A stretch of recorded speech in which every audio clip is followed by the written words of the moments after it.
Test. Yeah, I'm here. Okay.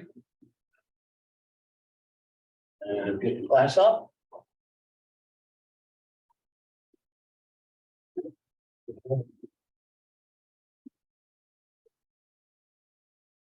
Did I get it bigger or is that? It will, yeah, it just has to load and then I can start it. Okay, all right. I like big letters. Big letters equals big money, right? Quicker works. Thank you, thank you. You are most. All right, well, we're gonna start at 1 o'clock and guess what time it is? It's 1 o'clock. I want to thank everybody for coming. We know some are agents, newer agents, staff, title, and you're an admin in the back? No, who are you with? Oh, you are an agent. Okay, great. I'm sorry, I don't know. I'm Scott Miller. That helps. Great, nice to meet you. Okay, well, good. Thanks for coming. We're gonna have a fun day today. This is kind of a primer, basic introduction to commercial real estate. I come from actually the residential restoration field. When I was 15 years old, got into that industry. I did residential remodeling, residential real estate for a while. Then I found the light to go to commercial. We don't work nights and weekends, which is kind of nice. We have a family, which is kind of cool. So the reason I came up with this is because I'm trying to get a lot of people into the commercial real estate industry, especially young people. Hey, Steve, thanks for coming. And get them into this industry because it's an option to residential. We don't work nights and weekends. Huge difference. We don't get calls at 2 in the morning. I did have a crazy person sending me text at 2 a.m. I did not look at it. So anyways, just so you know what we're doing there. And if anybody wants this PowerPoint after, let me know. I certainly can send it to you. And we'll get her going here. Let me see. Here we are. So yeah, I've been with KW Commercial. I'm one of the founding members of KW Commercial. My dear friend Joe Williams, Keller Williams, and I and about 8, 10 others got KW Commercial going. So I came here in about 2004, I think. And I've been doing this for a long time, about 10 years experience. What my background is doing the work itself. I loved it, but then the body wears out. But I did get into areas of been construction, civic volunteers. I've been on a lot of boards. I'm quite adept at meeting at, going to city councils, planning commissions, city, community, where they want to talk to about a project. So I know how to do that and get it done. So that's really been a fun, good background for me. But I really want to get people in the commercial and kind of train them. Tons of memberships. I'm licensed in Minnesota and Wisconsin. There is no different license, I'm sorry, between, but when I say about this, there is no different license between residential and commercial. Should there be? Absolutely. And I think after we talk, you'll probably start finding out why. I'm going to put this on do not disturb. I'm sorry, it moved already. I also I'm a former certified building official for state of Minnesota. That means I know the codes. I'm kind of a code geek. I do teach a code class for the MNCAR, which is Minnesota Commercial Association of Realtors, which is the commercial association, kind of like SPAR and MAR, but we only do commercial. So I like doing stuff like that. I know a lot about the business. I was on the City of Blaine Property Tax Appeal Board for 2 years. It was really interesting. Not one person in Blaine complained about their commercial taxes. And I'm going, what? And I'm looking at some of the properties and the values of them, and it's like, wow, I can't believe this. Then I find out the mayor artificially keeps the values low, so he keeps businesses in its top. Okay, makes sense to me. Workers go to restaurants nearby, they live, they go to schools and everything. So it's kind of a nice deal, but that's the way they do it there. So every city is kind of different. I always like this because it's something that you never want to see in a house. Yes, that is a tobacco chew box, and it is now an electrical junction box. So if you ever see something like this, walk out. Okay, that's not good. This one's really good. They cut all the framing to hold up the toilet, so the toilet sits above there, so What goes up must come down, something like that. And then I like this, come here, oh, where'd it go? There, this one. It's a tough shot to see, but it's coming down a house or property or an apartment, I think. This is the cast iron stack where poop goes down. This is a board sitting on it for keeping the steps up. Now it's sitting on the lip. So if that thing crashes, say some big person gets on there, your whole sewer system is gonna fall apart. So you kind of want to look for things in buildings that, if it doesn't look right, it probably doesn't. Okay? So commercial food groups. Really the big ones are office, multifamily, which is 5 units and above. That's a big difference between residential. For under is considered residential, 5 units and above is considered commercial. Okay? Retail, industry, industrial, and land. So those are really your basic food groups that you have. And we're going to get into them a little bit. Commercial terminology.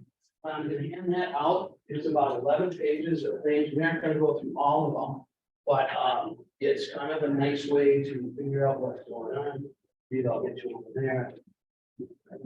But it's just kind of nice to have if you ever think you might want to look up something, you don't quite understand what they're talking about, that's good.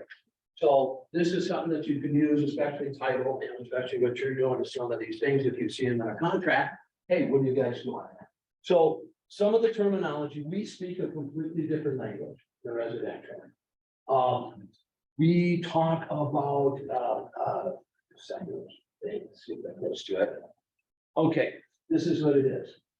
In residential, you have guaranteed reciprocity. Everybody know what that means? In the MLS, that means you are guaranteed to get paid what is stated in the MLS. There is no guaranteed reciprocity in commercial. You better ask to get paid to make sure you do it. Okay, it's a whole different world. This is big boy and big girl country. If you don't know what you're doing, you're going to get burned or get out or be successful. So, yes, sir. How do you ask to get paid? How do you ensure you get paid? Well, there's 2 ways. One is if you ask them what the commission is, you just lost 1 or 2%. If you ask them what the co-op fee is, you will split 50/50. Okay, it's bizarre how we do this. We split our fees in commercial 50/50. I actually, I had an agent that, she called, she had me come in and help on a Wisconsin deal with a friend of hers. And the agent is one of our commercial agents in the West Metro, and he was kind of giving her a little hard time. And he says, well, it's in the MLS, so it's 2.7%. Okay, so I call him. Hey, man, what's going on, everybody? Hey, that one out there, what's the co-op fee on that? Oh, 3%. 3% of $500,000 is $1,500 more. It's a new audit. Okay, so that's how we unfortunately take advantage of rookies, people who don't know what they're doing. I do know of an agent, Jackie Behrman. I don't know if anybody remembers her or knows her. Many years ago, she sold $1.5 million apartment building. She went to a closing. She says, okay, great, it's all done. Where's my check? And they go, I don't know, where's your check? Well, when I get paid, did you ask us if we were going to split our fee? No, well, ask your buyer to pay it. Good luck. So this is big, like I said, big boy, big girl country. You gotta be really careful. There's no wrestler consumer rights. Big difference. You get on settlement statements, right? And look, we have settlement statements. Okay, there is no HUD or RESPA in commercial. There's only attorneys to keep us under control. Department of Commerce doesn't care what, they don't know what we do. They just figure we are these people, and if they have a problem, an attorney will take care of it, and they're right. So we do, I mean, it's amazing. I mean, we do have a open house or something, give away a $25 gift card, you can get slapped by Spar or one, right? Want to come to a really fun event, you come to the Mincar Expo in October. It's at the old train station downtown Minneapolis. Probably 900 commercial agents show up. They've got vendors from everywhere, open bars. I won a drone. I got a $250 gift certificate that I won.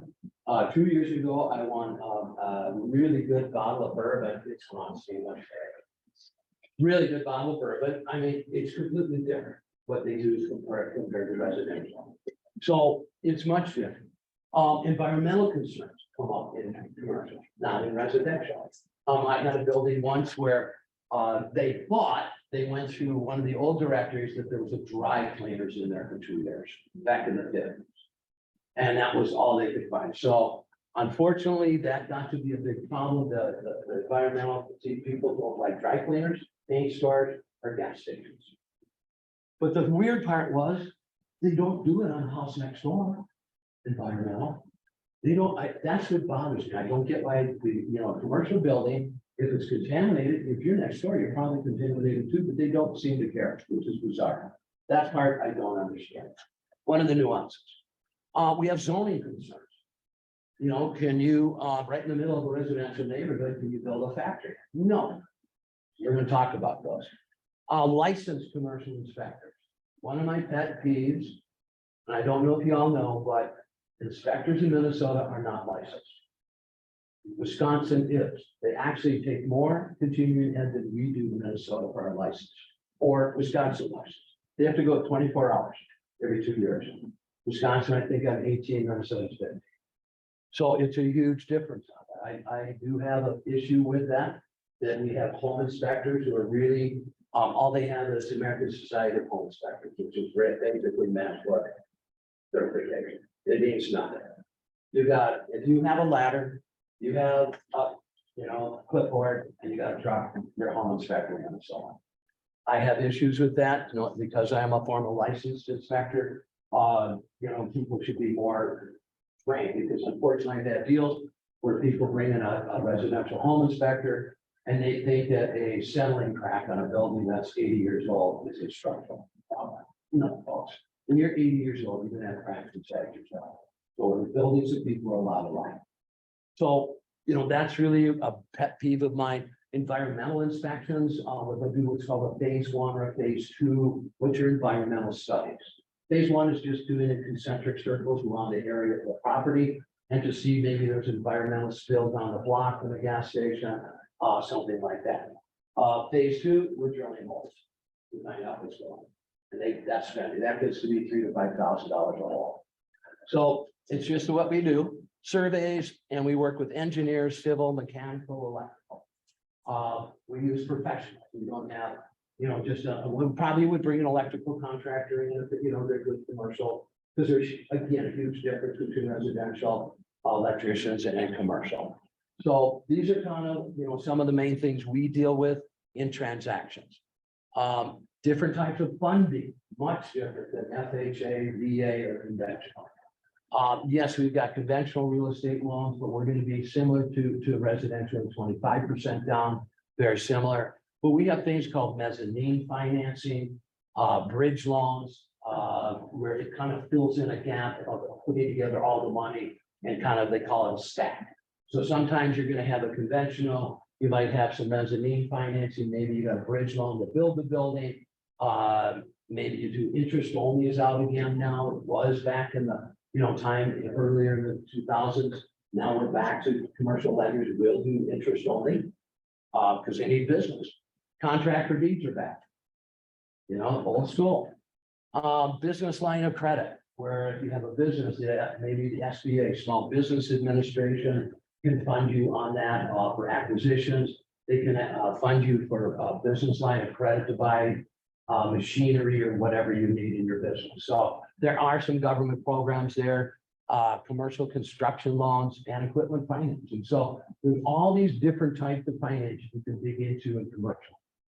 Really residential, you can buy a home, you get a home loan or a remodeling. Well, there goes. So this kind of gives us an idea of how we can put things together for funding. And again, financing. We do use HUD and FHA, but this is different HUD programs than FHA. And you can get that going. There is VA financing in commercial.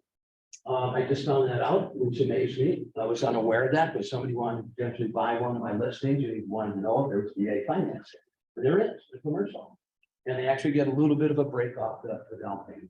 Yeah, Bill. What does a FHA loan look like in commercial?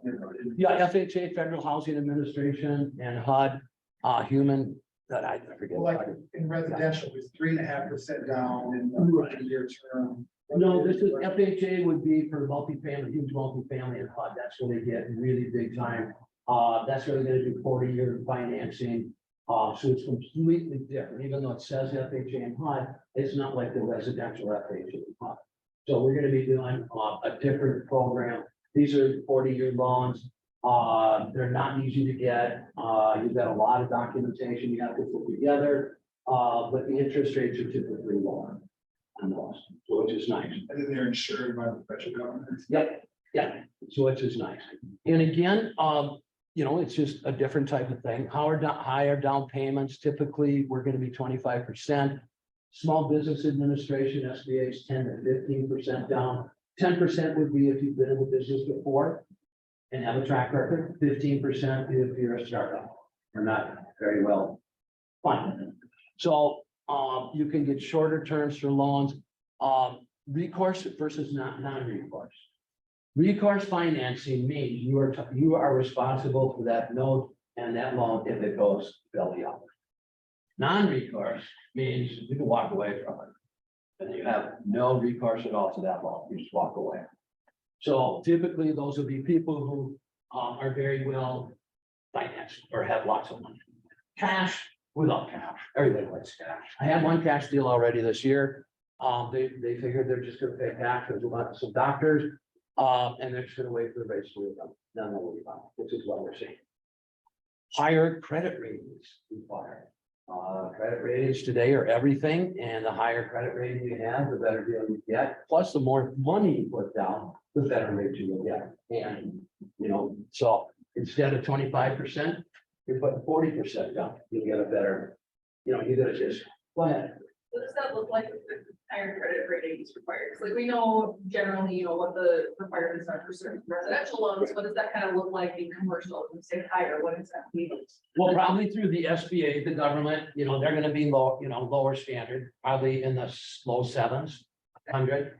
I would say you better be in 800 for non-recourse or more. That means you got lots of money. And I'd say your recourse financing is gonna be in between 700 to 800, somewhere there. Close you are to 800, probably you get real close to non-recourse. And if you have assets in other buildings and net worth, it works out, okay? So that's there. The next one, municipal requirements. Cities, towns, and villages, they all have building departments in them, or they hire out, you know, for a building department. If they're in the Boondocks in Minnesota, every town there doesn't have their own building inspector. They may hire an inspector who's working the county, or something like that. So that's the differences. But building departments, they oversee new commercial uses and change of use. Change of use may be something like, we're seeing a lot of conversions of industrial buildings. There's churches in them now, which that's a change of use, okay? So that's one example. You're getting sporting type things going into commercial industrial buildings.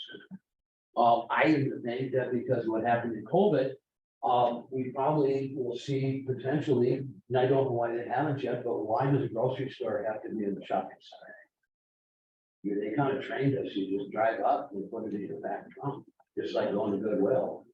So I think what you might see is because there's a huge difference in cost in a shopping center, their rent might be anywhere from $25 to $40 a square foot.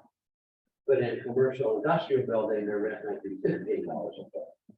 So if you're getting a building that's 50, 60,000, well, 50,000, that's a nice number. 50,000 square foot, and you're saving $10, $20 a foot. That's not a big difference.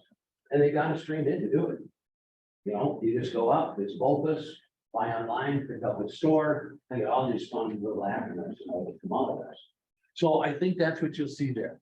Building codes, they can only exceed the minimum of the building code community. They can't make anything legislative in their city that is less than the standard of the building code. The building code is the standard for it. So, yeah, and that's another one out there. Another day, but why building codes were created. That's another commercial one I put together for the commercial association, and it talks about the creation of building codes. Kind of goes back to my good friend Hammurabi back in 1700 BC, who really wrote the first building codes. And his were rather, remember an eye for an eye? Well, his were, that was one of his, but his worst one that I thought was, if a builder builds a building and it collapses on the owner and kills the owner to build the house, the contractor will be put to death. But if it caves in and the son of the homeowner dies from the son of the builder. They do care about women, unfortunately. Sorry to tell you, it was just, but anyways, I think we progressed since then, but pretty harsh building code back then.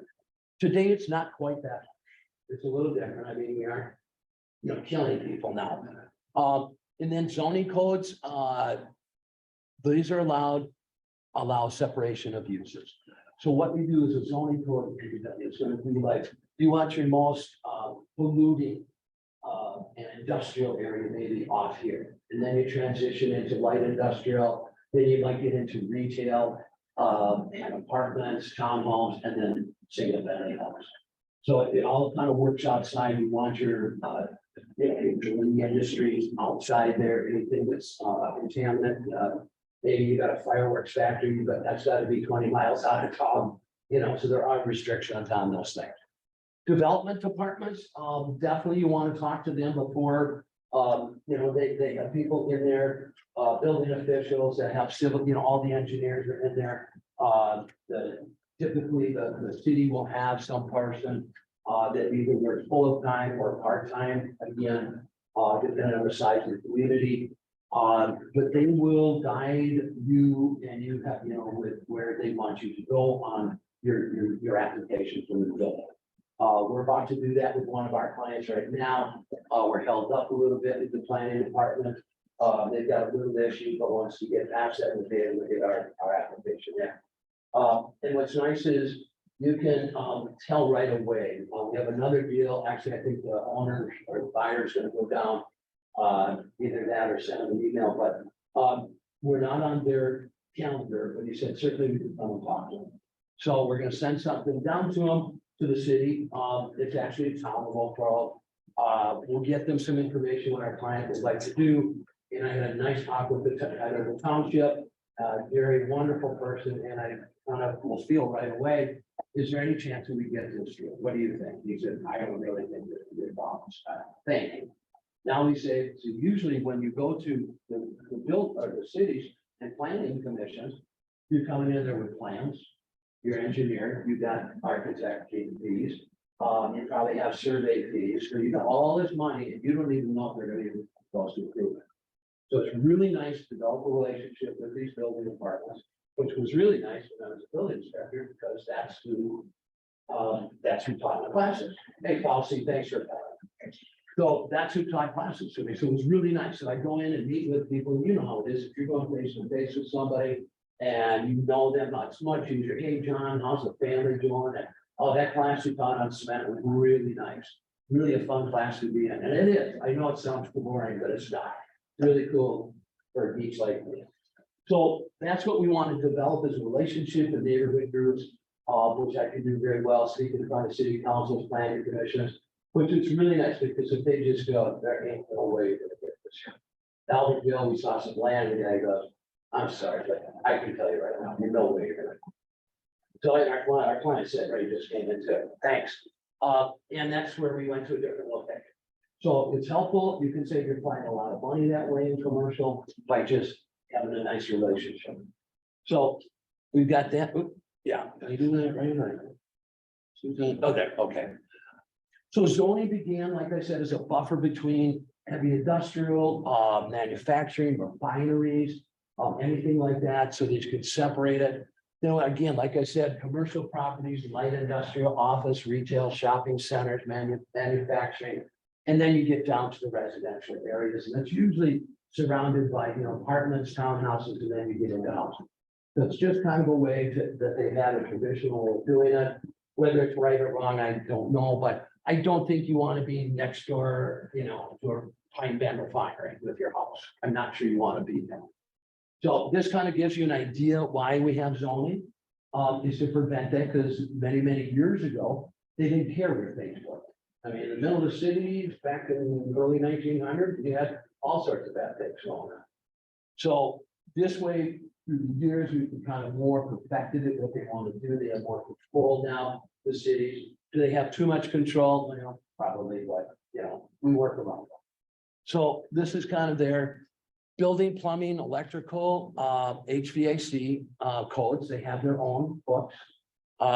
National Fire Protection Agency, that's the electrical, I'm sorry, National.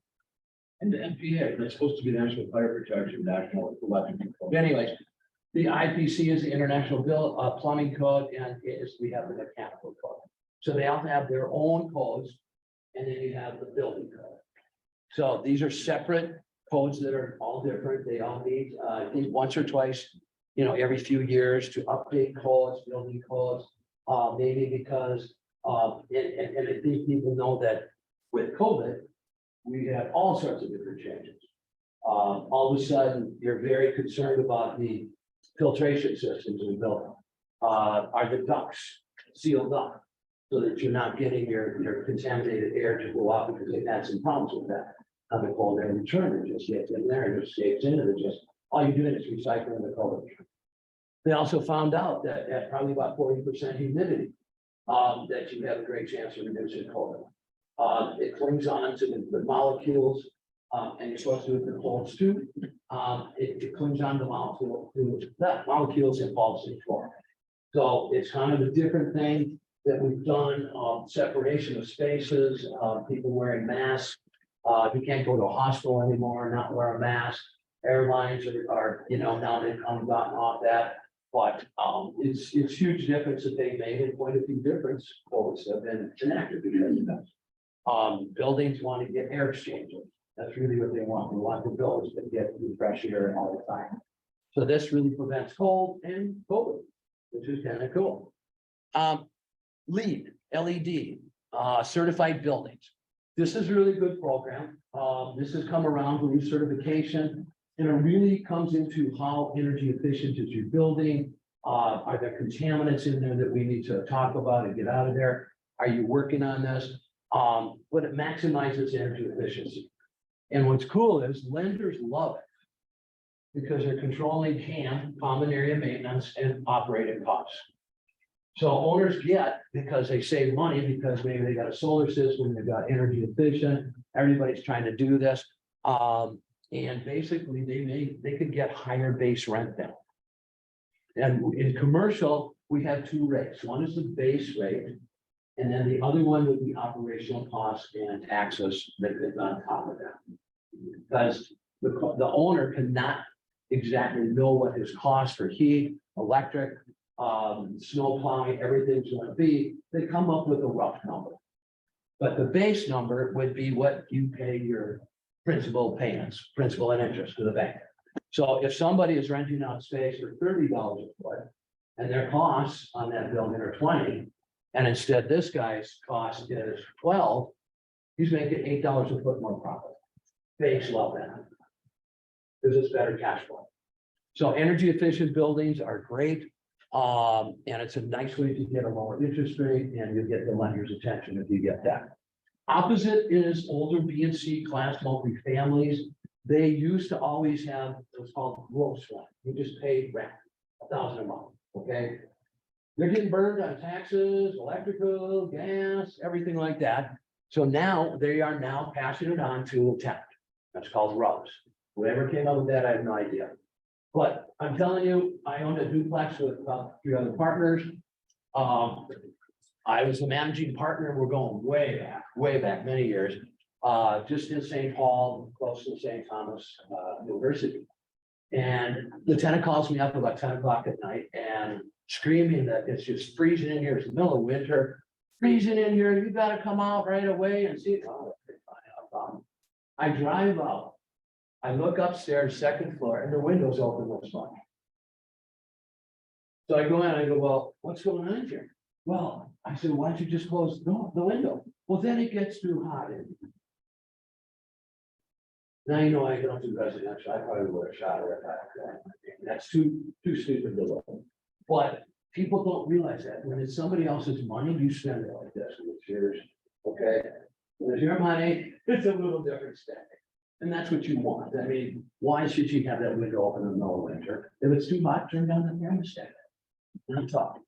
So anyways, you do have things like that. So it's again, a way that they can kind of recover some of the costs. And when people know that, they're tighter on, they might bring the thermostat down to 68 instead of 75.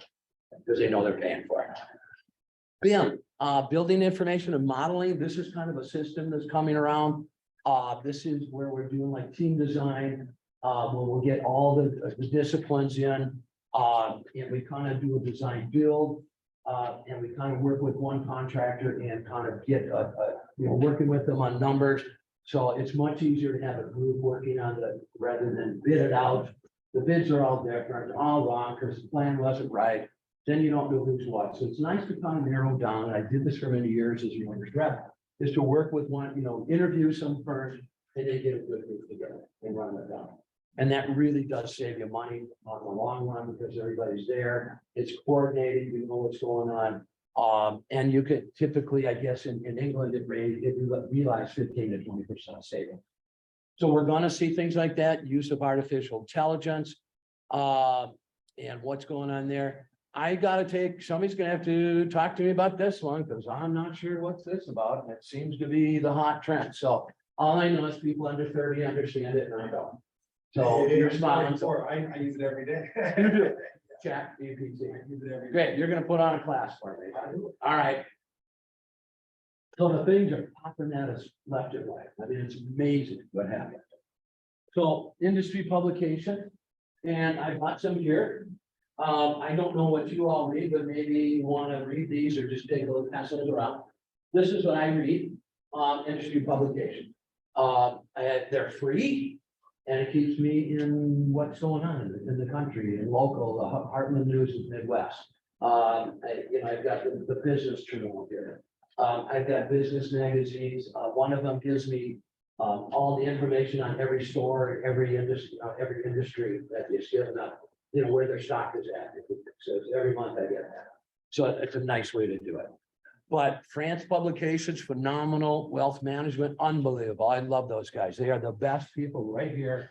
That's the WMRE booklet. It's just, they are spot on. They do, they're so far ahead of everybody else. It's pretty incredible. So I love their publication. Again, and they're free. That's one of my best. Well, this is 4-letter words, so I went a little past that. So that's something you want to look at if you're thinking of this industry. They're great. Types of organization, local residential real estate association. There's apartments owners, the Commercial Brokers Association. I belong to Minnesota Commercial Association of Realtors. There's ethnic associations. I know the Hmong American has one. Chambers of Commerce, and again, ethnic chambers of commerce. So there are many groups that you can get into. And work in, but there's a lot that you can get into. And I think one's called BOMA, Builders Owners Maintenance Association. And that's a very, very strong one. There's also things called the BOMA Standard. So there's a BOMA group. There's also the BOMA Standard. BOMA Standard is much different than residential and commercial. Residential, when you go to measure a house, and I'm gonna be doing that in another class, but you kind of go by the interior rooms size. 9 by 10, 8 by 11. In commercial, we measure the outside of the building. And that, if I'm say, there's somebody that's on the other side of that wall in an office, I pay for half the wall, and they pay for the other half. And it goes to half that wall, and all this space. The reason is, in a house, you don't care. You just got these rooms. In commercial, say we miss the count of this building, it's maybe I'll go 300 feet around times 2 is 600 feet. Because you got a 1-inch wall outside. So if you aren't picking up that, and if you're at $30 a foot, and you got 600 feet, that's a nice paycheck. If you want to come right. But we have had people do that, and it does make a difference in the income. So then you've got to charge for every square inch of a commercial building. That's the all the measure. Kind of a little different. Again, the organizations, there's tons of them out there if you want to get involved. DEI is one of my big things right now, I know, diversity, equity, and inclusion. If you're not incorporating DEI in your companies, I saw this, you'd be out of business in the next 20 years.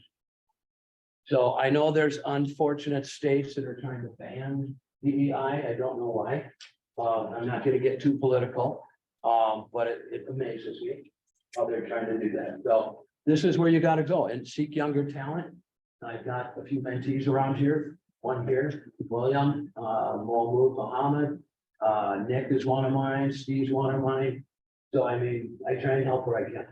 And that's why I kind of wanted to teach this class, and just to see if there's people maybe interested in or what they want to do. So this is kind of getting close to the end, but again, hopefully everybody's seen this. In Oakland Park. That's a prototype Taco Bell that was built. They took your food like you go to a bank, it goes down a chute, and they run it with like 3 or 4 people on the clock. They don't have to clean tables, they don't have to wet out the floors for dining room area. I mean, what a concept. What a concept. So this became because of COVID.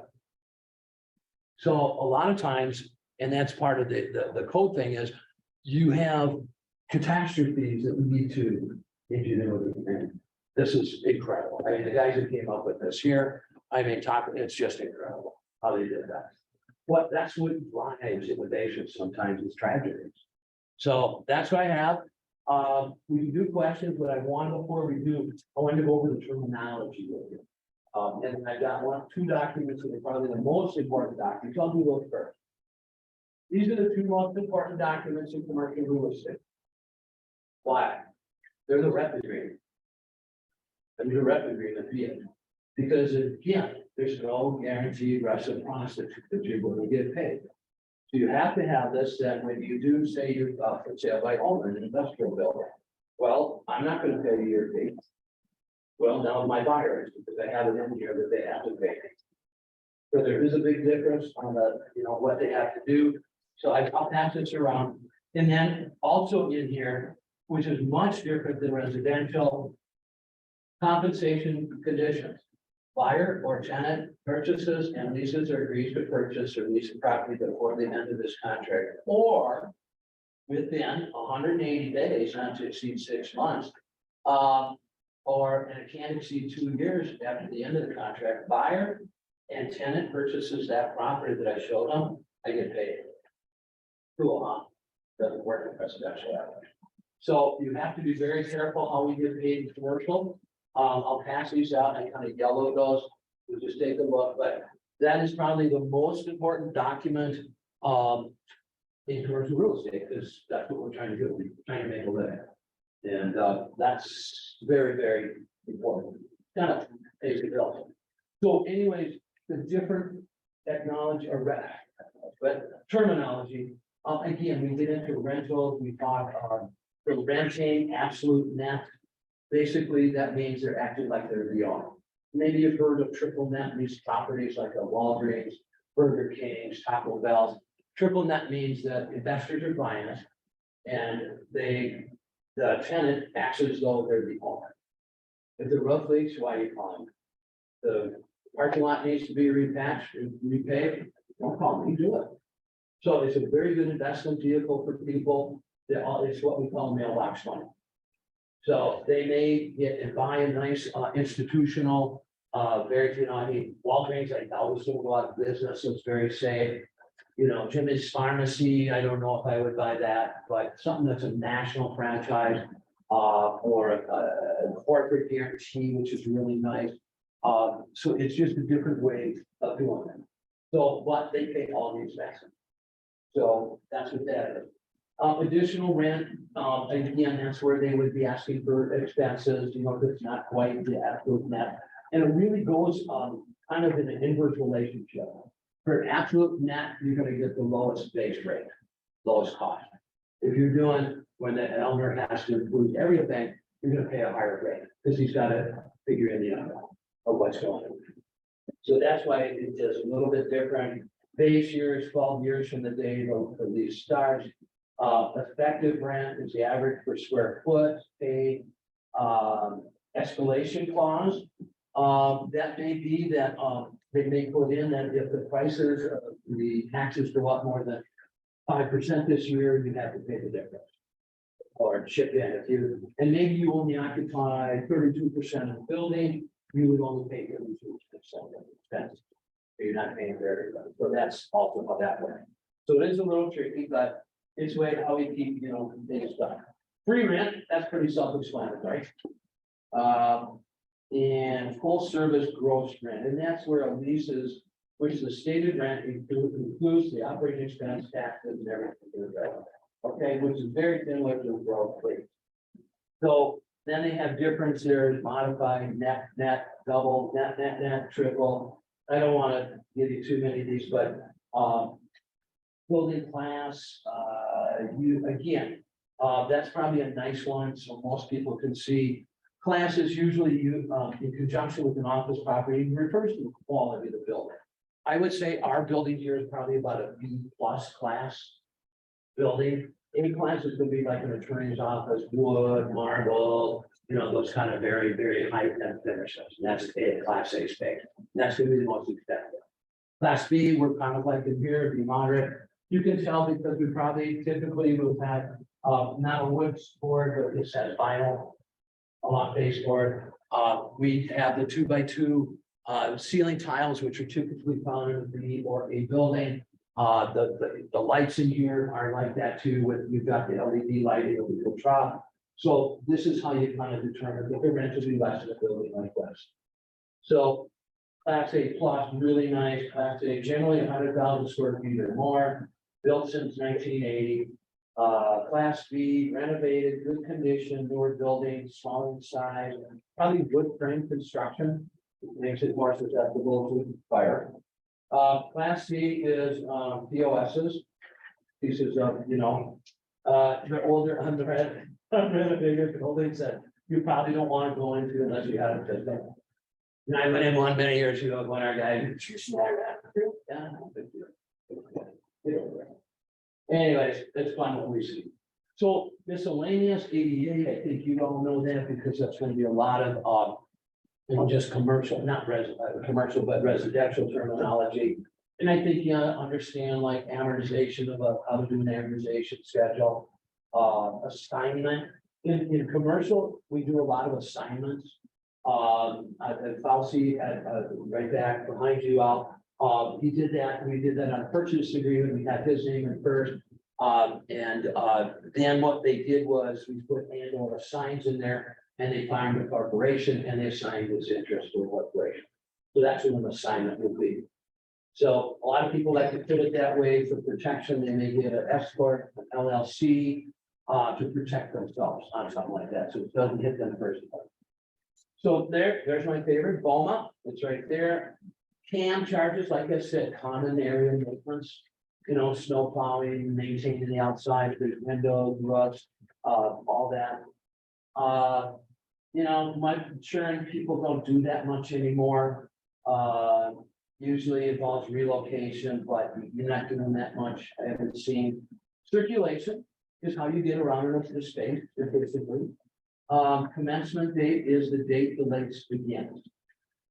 Common area is like our lobby outside there with the elevator is, the elevator bank, that's common space. So that space is, let's say 200 feet. Everybody in this building pays just a little portion of that. And then the steps going upstairs is common space too. So all the tenants would pay for that open space, depending on how much will be rented the building. So, certificate of occupancy, very, very important. That's for commercial or residential. That if you buy a new house, have a new house built for you, have a new building, or it's in St. Paul in Minneapolis, if the building has sat vacant for over a year, you lose your occupancy. You're a vacant building. You're vacant for over a year in St. Paul, Minneapolis, you lose your occupancy. Most other communities kind of let it go. But it can be very expensive. I've got a client now, he's been vacant for 15 years. We finally have a buyer. So we're seeing, hopefully it'll come into fruition. But yeah, it gets a little crazy out there. demised areas, that's where a space is usually walled off. Effective usable area, and that's what they pay the rent on. But again, you can't use columns or sharp angle spaces, we do make, they do make some allowances for that. A estoppel letter. I'm sure you all heard of that one in real estate 101. An estoppel letter is very, very important if you find a building that has tenants. An apartment building, office building, anything. What approved, the tenant has to sign this estoppel letter, it has to be notarized. That if say the landlord's telling me, well, yeah, I get $30 a foot rent here. And I get a estoppel letter that says, no, I'm only paying $25 a foot. That's a big problem. Because that's not an notarized document, and obviously we know who's lying. The tenants don't want it. So that becomes an issue, but it's something we got to know for our clients. Are the numbers we're getting from these people actually true? And that's really kind of important in commercial because it's investment usually manufactured to business. So that's what we do there. Estoppel, exclusive listing, I mean, same term, right? Same term, residential, commercial. Expansion options, I'm not gonna get into those. Ground lease, ground lease. Now, another different way, that's an investment vehicle. A ground lease is basically you own the ground. And this building would be built on it. And we probably have a ground lease for 99 years, and once in 99 years, this goes to the new owner. The way it sits. And that's the way it is. So a ground lease, and so they may sell an investment product as a ground lease is one price, and the building sitting on it could be a different price. So that's just something interesting. The ground leases are kind of nice because it's very first of all, there aren't any rates there. It's kind of tough to damage it, and it's not like a building that burns down or something, it's the land. So it is a nice investment vehicle, definitely. And some terminology, I think we went through some of it. HVAC, we did landlord, I think that these terms, lessee is the tenant, lessor is the landlord. A letter of intent, we use in commercial, we use what's called a letter of intent. Really nice, it's a 2-page document that kind of says you want to get engaged. That's all it is, non-binding, but it sure saves a lot of time. By avoiding that, we can get to things pretty quick. Right there. But it's kind of nice because I just executed one this week between a buyer and a seller. And basically, you kind of need to get a lot of the terms out, or you can just say, hey, it's not going to work. And the next process, if everybody thinks it's good, we get a purchase agreement going. So letter of intent is much nicer because I don't know if you print it up, like you guys do, print it up. I mean, what, 30 pages, 40 pages, it's ridiculous. So, for doing the title. So this is kind of nice, it saves some paper, which is kind of nice, save a tree. So. And then probably just get to what things are. Yeah, listing agent, we know load factors, not gonna master lease. A master lease may be that, we actually have, William and I, one right now, it's an 11 unit. 11 unit apartment building, we got some information, it's a group home, and it's called a master lease. So a company takes out the whole guarantees to lease every unit in the building, they act like they're, the landlord there. And even if one's not vacant, they still have to pay for that space. So a master lease, I would see that in a lot of institutional homes and for accessibility, handicap, drug, alcohol treatments, a lot of that. So it's just something to know about that can be done. We got into the net rentable area, but occupancy costs that can be paid.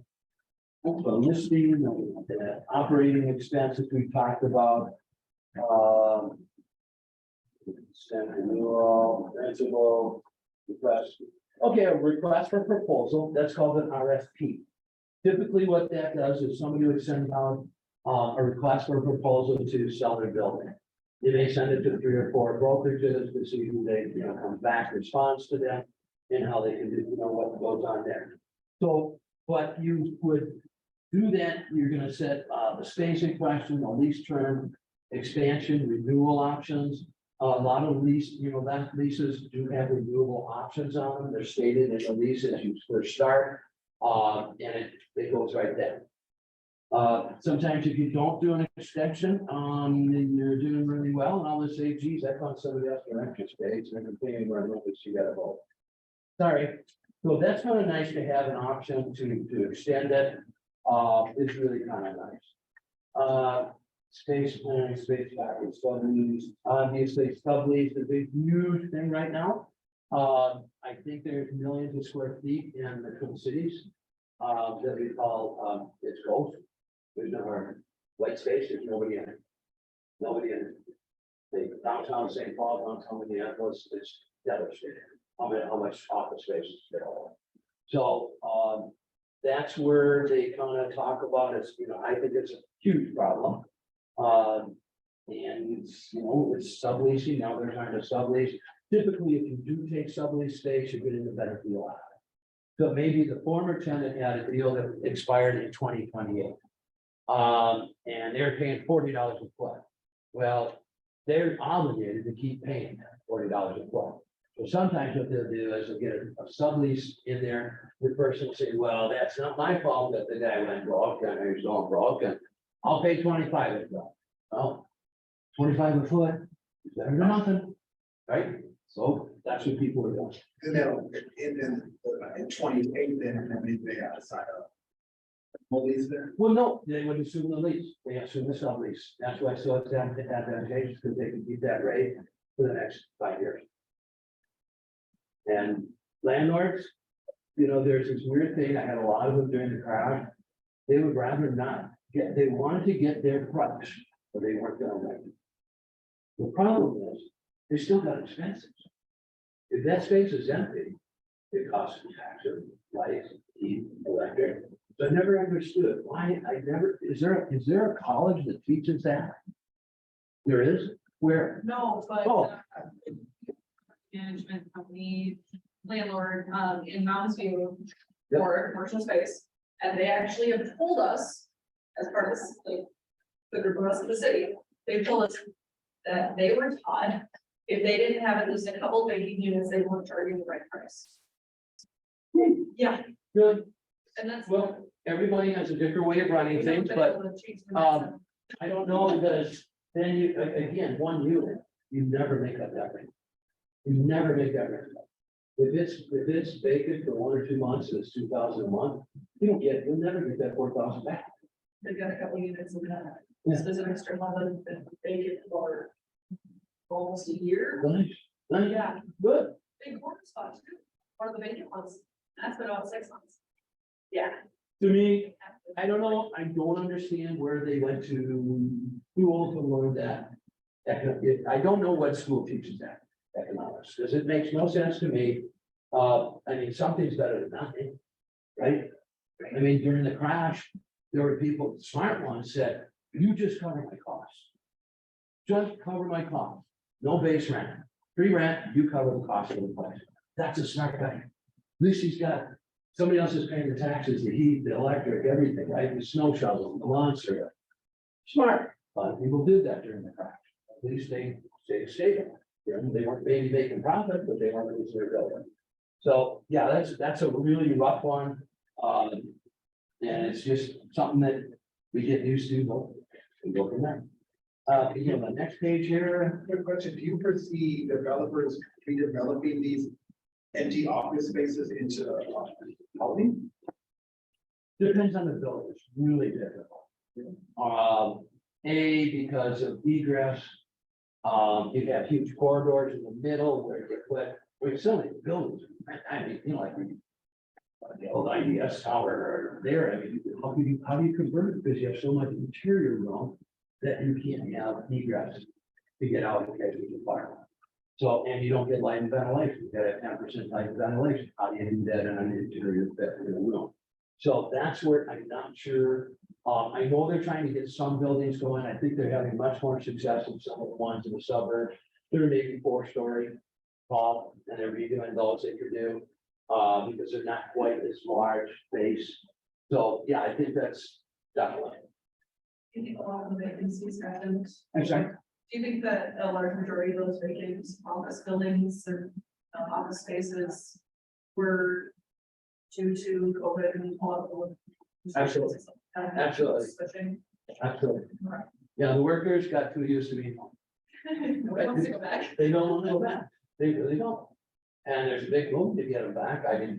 I like being in an office. I like camaraderie. I like being around people. There's a lot of people. It's just like, oh, I like this. I'm staying home. I'm not going to, I'll work for somebody else. But it's part of the deal. So yeah, the office space, you know, and we've got a few little problems with crime in the downtowns and issues, and people are nervous to go there, nervous to go uptown. The Samaritans are just not having happy days. So, I don't know. Usually virtual work letter, working times and then like. Eviction, you all know that. We're looking at that. Percentage on quiet enjoyments. Yeah, I think that kind of covers most of it in there. There's no test on it, but I just thought it's, you know, for, you may look up the, you know, that's your encyclopedia there. You guys can run into questions. That's all. That's how you would do it there. So, I'm getting pretty close to my end. Any questions here?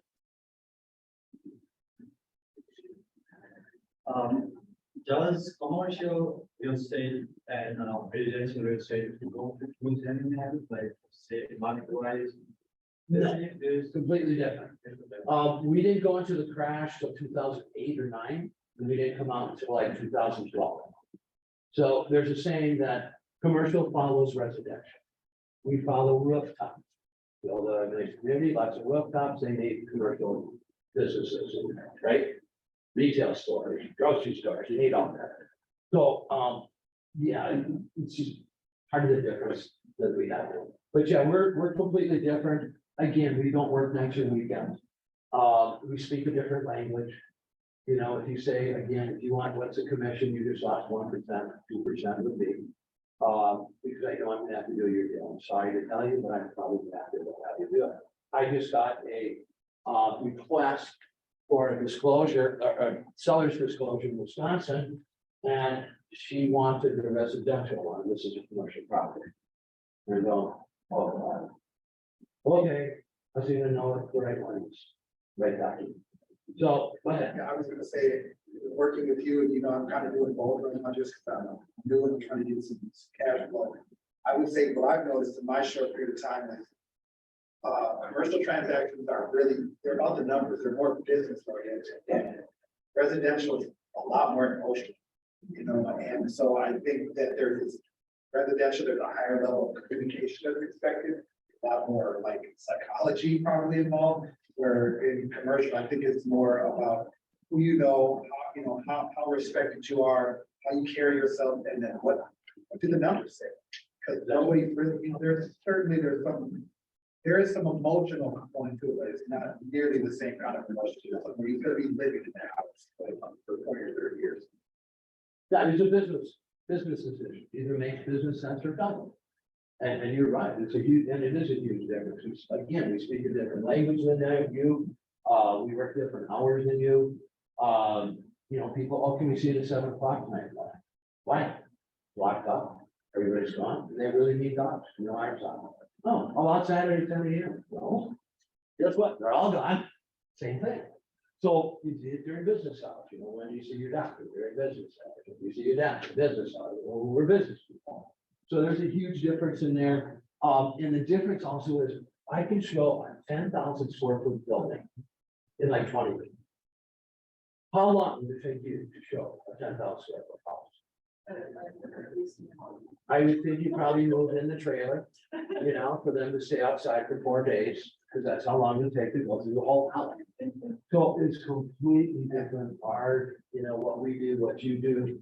But we can work together on things. I get a lot of referrals from residential agents, which is really great.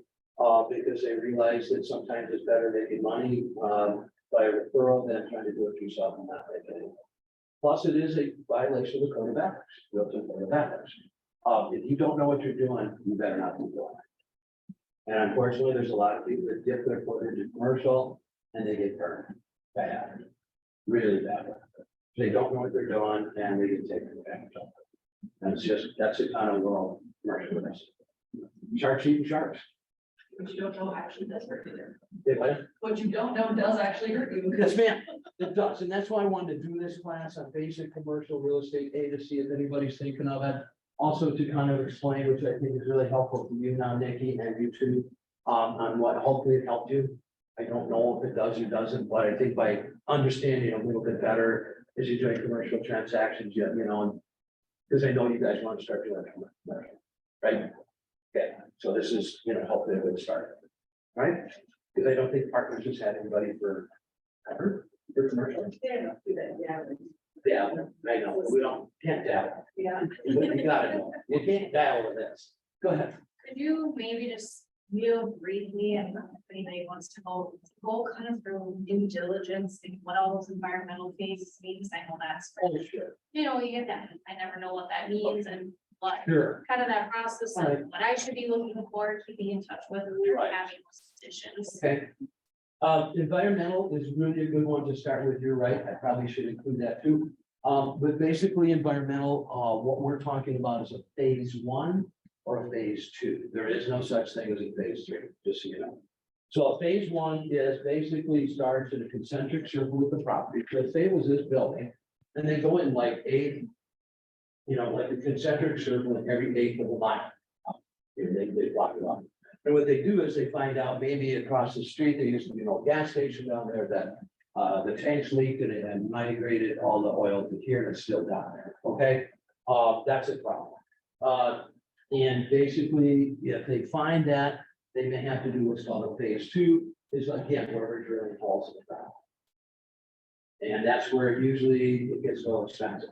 Phase 1, I got the quotes, I think it's 1,600. For the project, yeah, I think it was 1,600 for the phase 1, which is very reasonable. That's before you, that was before your, you talk about from a development standpoint. That's not only a development, but you'll have it on the building. So let's say the apartment we're looking at with Michael Lee there, he would have to do that on phase 1 on this. Most likely they'd want to, because who knows what they did there. And it depends mostly on the lenders, they're the ones really requiring that environmental. They got stuck with a lot of buildings that were not very clean, very trash. And they didn't like that, and the banks don't like being landlords. And so I think that's why they're really adamant about getting any type of loan you get, they want the phase 1 or phase 2. Phase 1, you do first, if it's required or noted to do a phase 2, then it is done too, but that's invasive. And they have to test it, and they different holes where it is, so that's a little different there. Does that help you on that one? Okay, go ahead. Is there a standard radius that they start with or? Yeah, there is a standard radius. Yeah, and it just, I think it goes up 3 miles, a mile for your building. So it starts here in concentric circles going out, and again, it may say half a mile down, something happened, but it's not affecting this. But that is just the generalized area for that. What the government approval on this. Government approval, say I want to change my industrial building into a church. It's incorrect zoning, it's not in the correct zoning, because that's gotta be residential, churches are in residential. That's why you'll see that they're R1. And they want to go into an industrial building, and they want to change the use because they just got the industrial, they've been manufacturing things in there, and now they want to go to a church. They're gonna have to get, go through the city to get that change of use. So that's how they do it. They go again to the planning commission, probably meet with the zoning planning, and then it goes through them and onto the city council. And that's how they would do that. So government approval, usually depends if you're changing the use drastically from what it is. I don't know if, group homes, William, do they need? The group homes, are they a different occupancy? Well, I'm not sure about that. I'm not We'll sure. have to get into that, but I'm not sure about if they are or not, group homes, so you do have some things. And again, maybe you want to move the tattoo parlor. to the neighborhood. We got a lot of young families here, I'm thinking about a tattoo parlor. Well, the group, one thing I've learned about since the group homes, that like the solar living is that you can't have one there has to be so many square feet or miles away from the other one. So, like I called on a building recently and they were like, no, it wouldn't fall from that because there's one that's, 1,300 feet away or whatever, 13,000 feet away.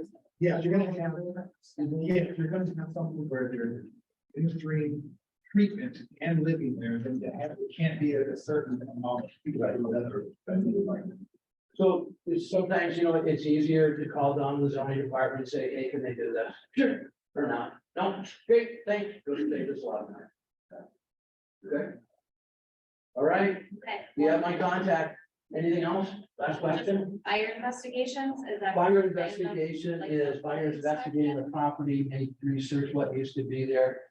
He may heard about something about the property that, maybe it burned, part of it burned down and they didn't disclose that to them. One of the neighbors comes up, oh, yeah, they had a fire there, Huh? They had a what? So, yeah, I think, people when they buy a house won't really investigate it all. Buildings, you buy commercial buildings, you really look into that. You really do. You gotta look into every aspect of it, what has to be done. Do I gotta do an environmental study? I mean, did somebody dump a bunch of stuff here that I don't know about? People do stuff like that in their backyards. The old days, dumps were everywhere. In the rural communities, and they just throw it out, throw that, valley, who cares, And it's not the best for the environment. So, yeah. Okay, perfect. Thank you, everyone. Okay. That, assembled, yeah. Okay. So let's, yeah. Oh, the You shop. need that, yeah, you need that for the residential one, like the 40 units below, or just for the You commercial? should, you should. Yeah. Thanks, Dave. See you, buddy. Hey, thank you for. All right, I can't think of this after approved.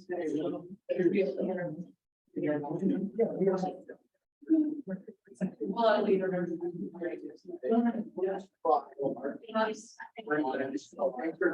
Yeah, thank you.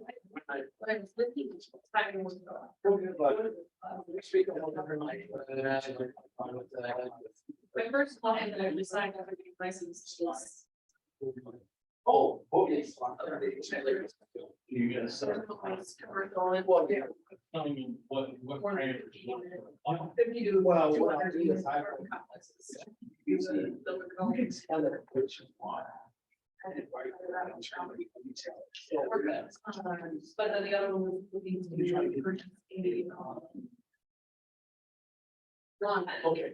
Oh, that one. And that was interesting. Single. But didn't really work with that. Didn't have any resources and people that were doing it were willing to. I specialize. Get out there and. Yeah, well, I got to see my hands and learn as much as I could because I did a lot of Googling and researching. Yeah. Any classes.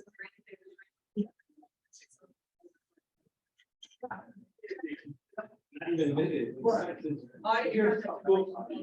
Perfect, yeah, just give me a call, yeah. Okay. Great.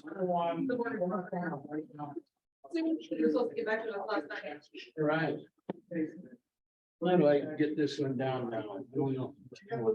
Slides available if you send out. Yeah, I can send it to you. Okay. No I'll problem. give you my card too. Okay. Email it, well, appreciate it, or I can just send you an email. Yeah. That's easier. Perfect. Thanks for calling. Hopefully it helped. Yeah. Okay. Bobby misspoke. I have been closing a commercial for about 15 years. Okay. You do have somebody? Okay. So I Because they can got help you with anything. like she said, they brought you aboard. Yep. Yeah. Yeah. Okay. I thought it was a good resource, Yeah, you are. what I've got. Okay. Sweet. Good. You never know. I just might use partner's title. I never use it. No, I became painfully aware when I aboard the first time, so all of a sudden, Yeah. closes like, hey, can you do this one? You don't do this? I gotta meet with him. Sure. Thanks. Take care. Description. Yeah, I said, Yeah, I told you. Great meeting. curiosity I have before this property. And 2 areas. Yeah.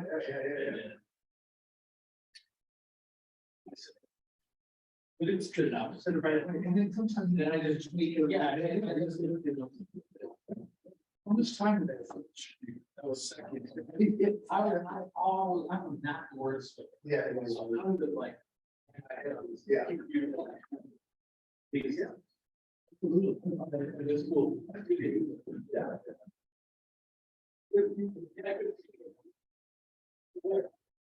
Thank you.